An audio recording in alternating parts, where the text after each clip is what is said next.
3, 2, 1,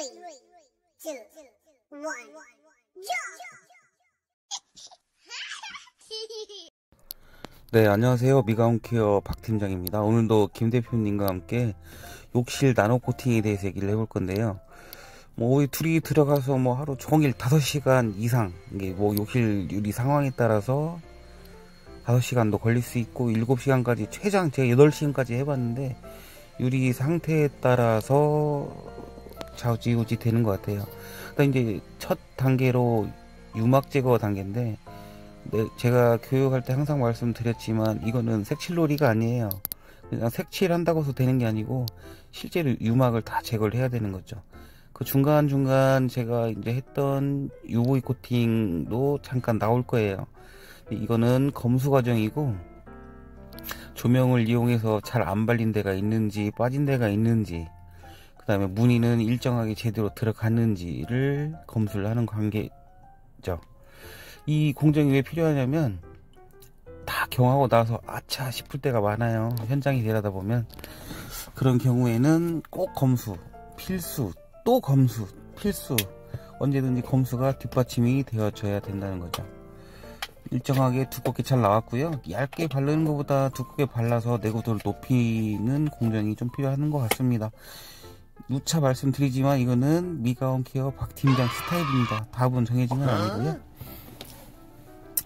UV 코팅이 뭐냐면 자외선을 이용해서 바로 경화를 하는 건데, 이 도료가 자외선을 쪼여주면 바로 경화가 돼요. 시공 즉시 빛이 지나가면서 만지면서 빠진 데가 없는지 만져가면서 검수를 해도 되는 거고, 이 자외선 쪼여주는 스타일이 또 작업자마다 다를 거예요. 어떤 분들은 큼직큼직하게 가시는 분이 있고, 저 같은 경우는 촘촘하게 좀 빨리 지나가는 스타일이에요. 교육할 때는 그냥 두껍게 오래 가긴 했는데, 이제 스타일 작업자가 맞춰주면 되는 것 같습니다. UV 코팅의 장점으로는 오염 방지는 당연한 거고, 생활 스크래치 방지가 있겠죠. 김칫국이나 여러가지 오염에서 지켜줄 수가 있는 거고, 이렇게 빛을 꼼꼼하게 지나가주기만 하면 시공 즉시 바로 사용이 가능하기 때문에, 예전에 그 반짝반짝 발랐던 거에 비하면 먼지도 좀 덜 들어가는 거고, 일단 이렇게 균일한 무늬를 넣어줘서 좀 스크래치성이 강하게 만들어주는 역할을 하는 거예요.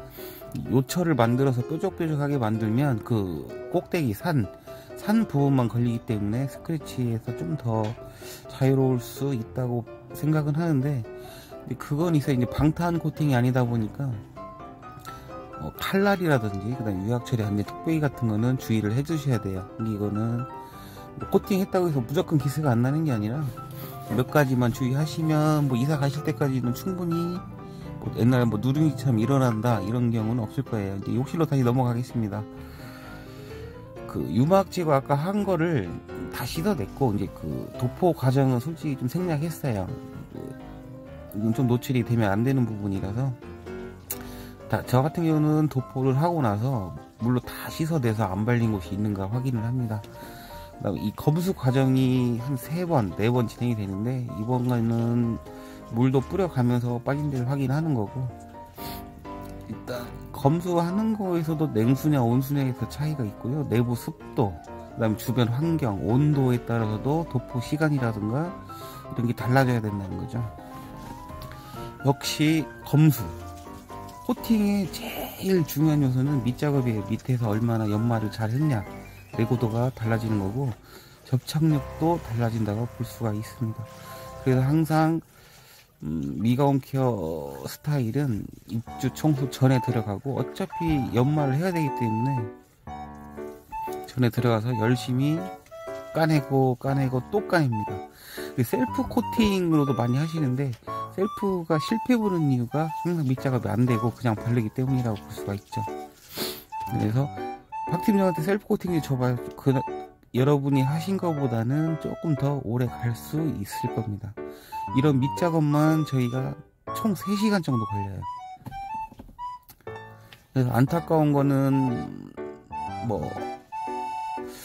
바르는 거는 문제가 없는데, 조금 민감한 부분인데 밑작업을 하는지 안 하는지 꼼꼼히 봐주시는 것도 괜찮을 것 같아요.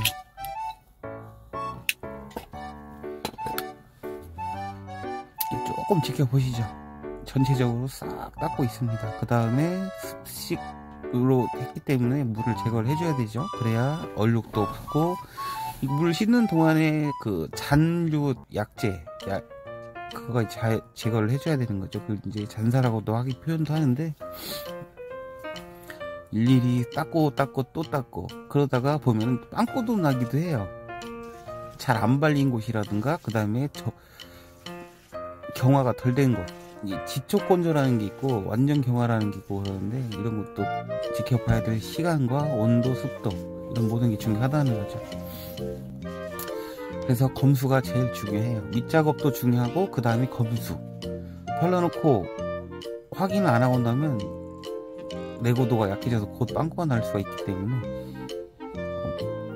꼭 검수를 해줘야 되는 거예요. 이렇게 물로 씻어냈고, 그 다음에 물기를 제거를 하고, 그 다음에 잔류 약재를 제거한 다음에 피니시 버핑까지 싹 닦아서 광택까지 블링블링하게 만들어 놓는 것까지 해줘야 마지막이 완성이 된다 라고 말할 수 있을 것 같아요.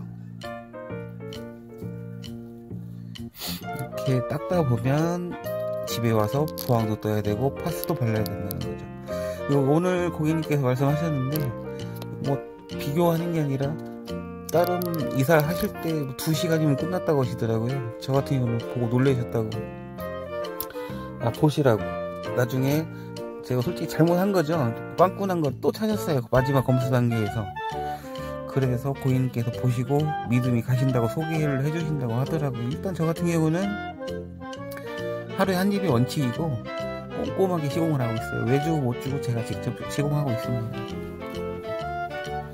마지막 피니시 버핑까지 끝나면 이렇게 잔사 없는 거울이 완성이 되는 거고, 1차로 정비하고, 그 다음에 개수대 코팅 준비를 하고 있습니다. 그 다음에 고객님 오셨기 때문에 검수랑 하는 거죠. 고객님한테 보여드리는 단계. 이곳 유리, 세면대, 변기, 샤워 부스까지 물 발수력을 확인시켜드리는 거고, 샤워 부스 프레임까지 녹이 날 수 있는 부분까지도 다 도포를 해주고 있습니다. 내가 잘났다, 네가 못났다 이런 뜻이 아니고, 이건 미가홈케어 스타일입니다. 셀프로 이렇게까지 할 수 있으면 충분히 가능해요. 변기까지도 발수가 잘 되고, 변기 안쪽에도 바르긴 하는데, 그 다음에 이제 다음 욕실로 넘어가 보겠습니다.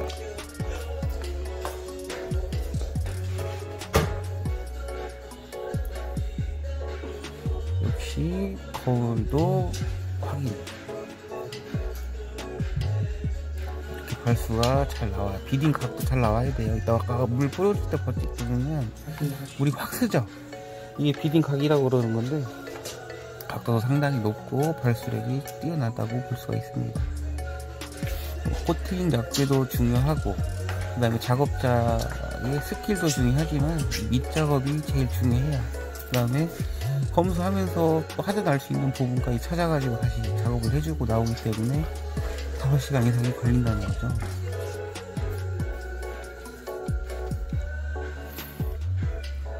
현관 거울하고 몇 가지 서비스는 이쁜 분들은 추가로 더 해드리고요. 이제 메인은 끝났고, 해바라기 수전 탈거 원칙, 그 다음에 그 일체형 프레임까지, 역시 수전도 역시 다 해드려요. 나머지 싹 다.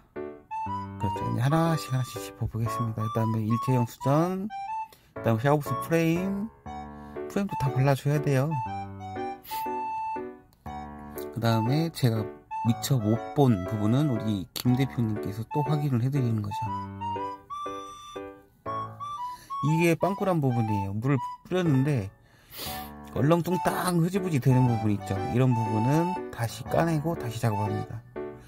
역시 미가홈케어 박팀장 스타일입니다. 그 다음에 나머지 수건거리, 휴지거리, 그 다음에 수건 선반, 욕실 젠다이까지 다 마무리됩니다. 감사합니다. 또 봬요.